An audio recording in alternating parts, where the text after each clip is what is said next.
حفظ و حمایت حقوق و آزادی‌های انسان طبق قانونگذاری جمهوری تاجیکستان ارزش عالی محسوب یافته.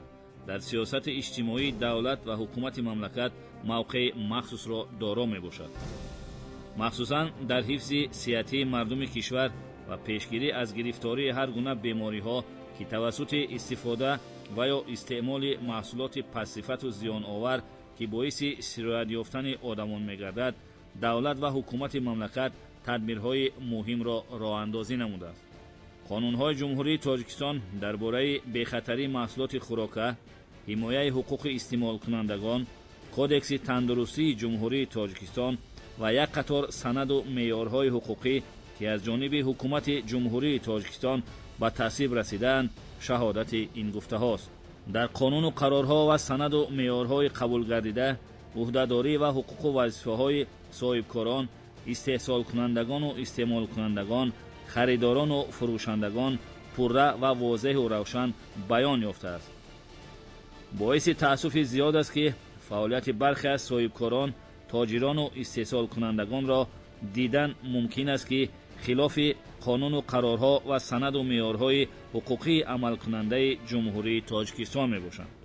مقامات پروکوراتوری جمهوری تاجیکستان وابسته به رعایت حقوق استعمال کنندگان و تامین امنیت یازدخواری در دوره سپری شده یک قطار سنجش‌ها گذرانید. چنانکه که به همگان معلوم است، وقت‌های اخیر از جانب برخی از صاحبکاران با مقصد به دست آوردن فایده زیاد دست به قانون شکنی زده، محصولات پس‌صفت و مولتشان گذشته را که به سلامتی انسان خطر دارد به فروش میبرند.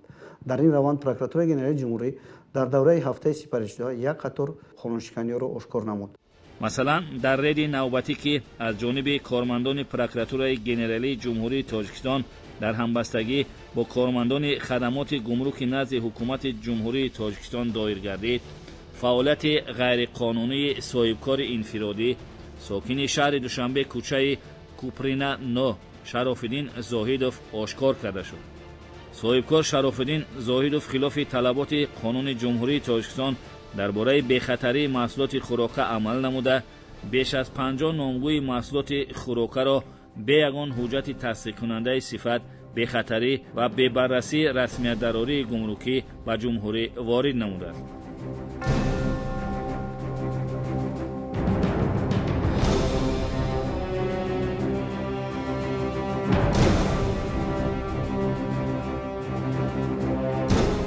پروکوراتور گنرالی جمهوری تاجیکستان با مقصد رعایت سنجش قانونگذاری عملکرد واسطه به واردات مال محصولات پس‌صفت سنجش مشترک گذرانده.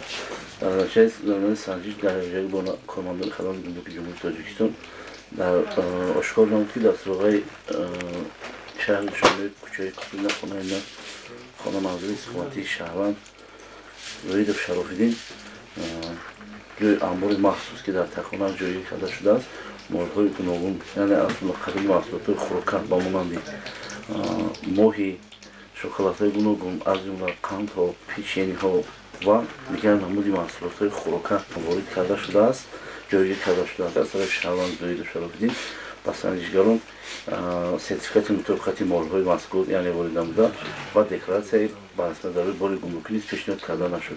بنابراین از طرف کارمندان مقام پروکوراتور و خدمات گمرک جمهوری تاجیکستان در تخانه مذکور سنجش‌ها گذرانده شده، مال‌های دریافت کرده شده به قید گرفته میشوند. در ماده 23 بند 4 قانون جمهوری تاجیکستان درباره بی‌خطری محصولات خوراکه آمده است. در بنگاه‌های اجازه‌دهی سرحد دولتی جمهوری تاجیکستان و بنگاه‌های به رسمیت دراری گمرکی محصولات خوراکواری که به قلمرو جمهوری تاجیکستان وارد کرده می‌شود، نظارت و سنجش دولتی آنها در ساحه تامین بی‌خطری محصولات خوراکواری از طرف مقامات دخلدار وکالتدار دولتی در ساحه نظارت سانیتری و اپیدمیولوژی، نظارت بیطوری، نظارت فیتوسانیتری، کارانتینی رستنی‌ها و در ساحه استانداردیزاسیا، مترولوژیا و سرتیفیکاسیا و نظارت سودای جمهوری تاجیکستان عملی گردانده می شود. صاحبکار شراف‌الدین زاهدوف باشد محصولات خود را که عبارت از شیرینی‌ها، مواد خوراکه برای کودکان، کنسروهای گوشت گاو و ماهی و نامگوی مال و محصولات زیادی را به یگان حجت به قلمرو جمهوری وارد نموده است. ҳамчунин таххонае ки ҳамчун анбор нигаҳдории молу маҳсулот аз ҷониби соҳибкор истифода бурда мешавад ба ягон меъёр ва талаботи санитарию эпидемиологӣ ҷавобгӯ намебошад.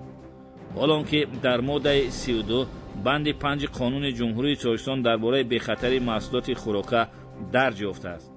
нигаҳдории маҳсулоти хӯрокворӣ танҳо дар биноҳо ва иншооти махсус ҷиҳозонидашуда ки ба талаботи меъёру қоидаҳои санитарӣ ва байторӣ мутобиқ мебошанд иҷозат дода мешавад. зимни санҷиш меян карда шуд ки таххонаи мазкур бар бо талаботи стандарти ҷавобгӯ набуда аз тарафи шаҳрванд ягон намуди ҳуҷҷатҳои тавзиҳкунанда аз қабили ҳуҷҷатҳои санитарӣ, бойторӣ, хадамоти оташнишонӣ ва дигар ҳуҷҷатҳои иҷозатдиҳандаи мақомотҳои назоратӣ пешниҳод карда нашуд. албатта кирдорҳои пасипардагии чунин соҳибкорон ки хилофи қонунҳои амалкунандаи мамлакат мебошанд аз назорати ҳомиёни ҳифзи ҳуқуқ дур намонда ошкор карда мешаванд ва тири чунин соҳибкорони манфиатҷӯ хок хӯрда ба ҳадаф намерасад.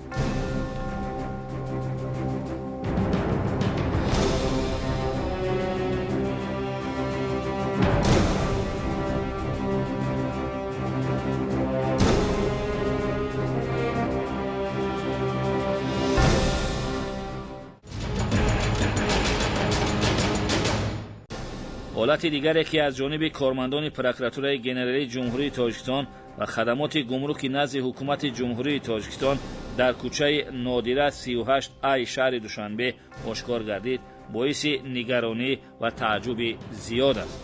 соҳибкори инфиродӣ Муҳсин Султонов ба интиқол ва ба нуқтаҳои фурӯш тақсим намудани намудҳои гуногуни ҳасибу ҳасибчаҳо ва маҳсулоти ширӣ ба монанди панир машғул аст. номбурда маҳсулотро аз кадом корхона ба даст меорад маълум нест. ӯ аз рӯи хоси худаш маҳсулотро тамға, санаи истеҳсол, муҳлати истеъмол ва борпеши фирмаи Азизиро гузошта ба фурӯш мебарорад.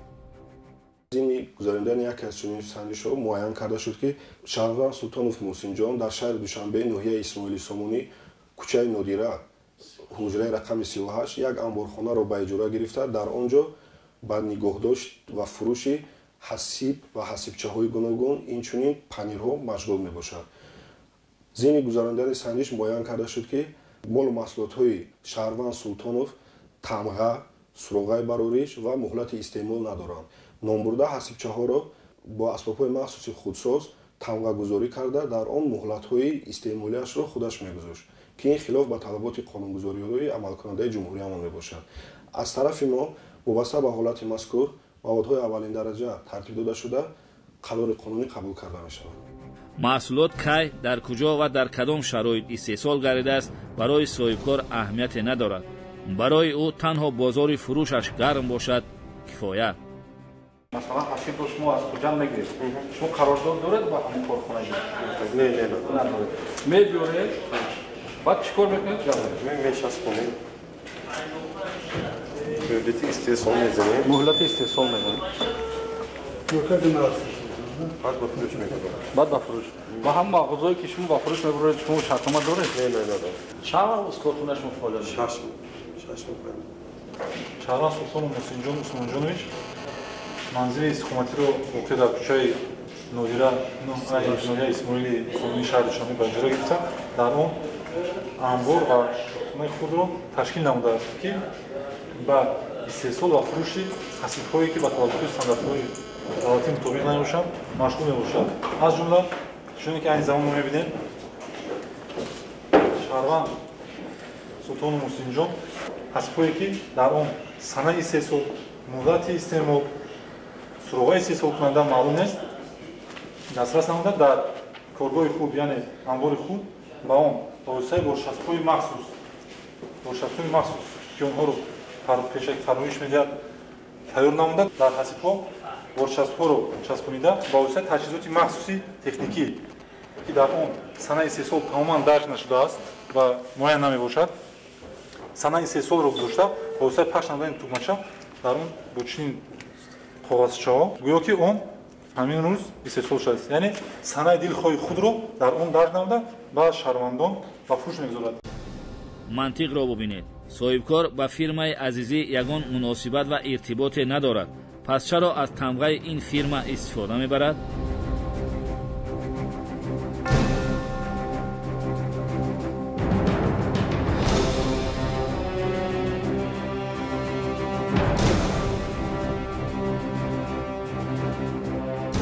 حالتهای روا خوردن ممکن است که محصولات پس‌صفت و با استاندارد و معیارهای مقرر گردیده نامطابق در داخل جمهوری با دست صاحبکاران وطنی استحصال و با دست تاجرانمان به فروش برآورده می شود.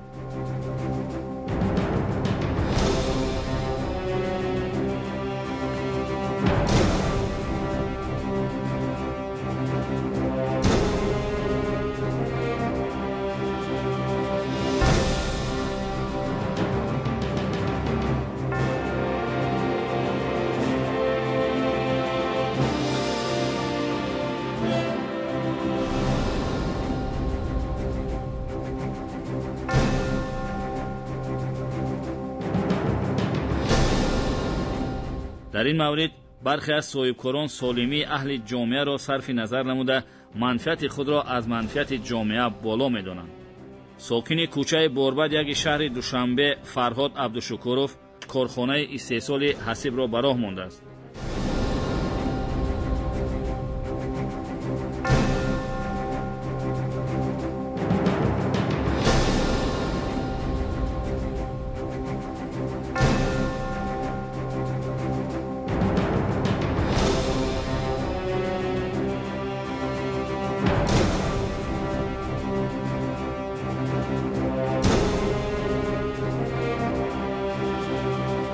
صاحبکار انفرادی عبدالشکورов فرهاد در کوچه بوربد شهر دوشنبه کارخانه استحصال حسیب را تشکیل نموده در انبارهای آن مقدار 7800 کیلوگرم محصولات گوشتی را از قبیل گوشت گاو یابایی، گوشت مرغ، مرغابی، چربوی گاو که استحصال خارجی بوده در آنها مهلت استحصال و دولت استحصال کننده قید نشده است، مهلت‌های طولانی نگاه داشته مهلت استفاده بری آنها گذشته است. وابسته با حالت مذکور سنجش ادامه دارد. گرچند در گذرگاه‌های سرحدی که اساساً توسط آنها به جمهوری این محصولات بالا آورده شده وارد می‌شوند، نمایندگان مقامات داخلدار نظارت برنده از قبیل агенти Тоҷикстандарт، خدمات نظارت دولتی سانیتاری و اپیدمیولوژی، خدمات دولتی نظارت بایطوری فعالیت برند هم تا به امروز حالت‌های واردشوی محصولات پس‌صفت از جانب آنها در محل پیشگیری نمی‌شود. پروکراتورای گنرالی جمهوری تاجیکستان در این سمت سنجش‌های پروکوروری را پرزور نموده از نتیجه آنها چاره‌بینی می‌نماید.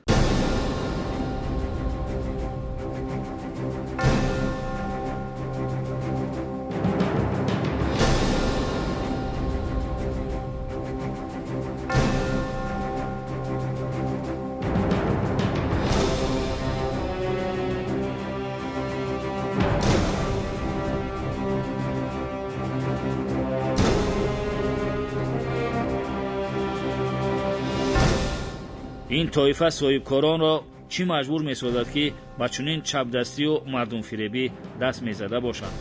امروز همه امکانات و افضلیت‌ها برای صاحبکاران و رشد صاحبکاری از جانب راهبردی دولت و حکومت مملکت برایشان فراهم آورده شده است. این عمل‌های مردم فریبانه برخی از تاجران و صاحبکاران را چگونه بهاگذاری کردن ممکن است؟ پاداش غمخواری و دستگیری‌های دولت و حکومت مملکت و یا به چشم خلق و ملت خاک پاشیدن و منفعت خود را بالا گذاشتن. نباید فراموش کرد که هر یکی ما وظیفه‌دار هستیم منفعت دولت و جامعه را از همه دارایی و بایگری شخصیمان بالا گذاریم. بایگری و دارایی دولت این سالمی و تندرستی اهل جامعه می باشد. آیا این عمل‌هایی که برای به دست آوردن منفعت شخصی و درآمد مفت به کار میبریم بجز از زیان و ضرر به سلامتی ملت چیزی دیگری بوده میتواند؟ صادقانه و با دست و دل پاک به خلق و ملت خدمت نمودن رسالت هر یک فرد وطن دوست و وطن پرور است. از این را ضرور است با دست و دل پاک به خلق و ملتمان خدمت شایان و شایسته نماییم.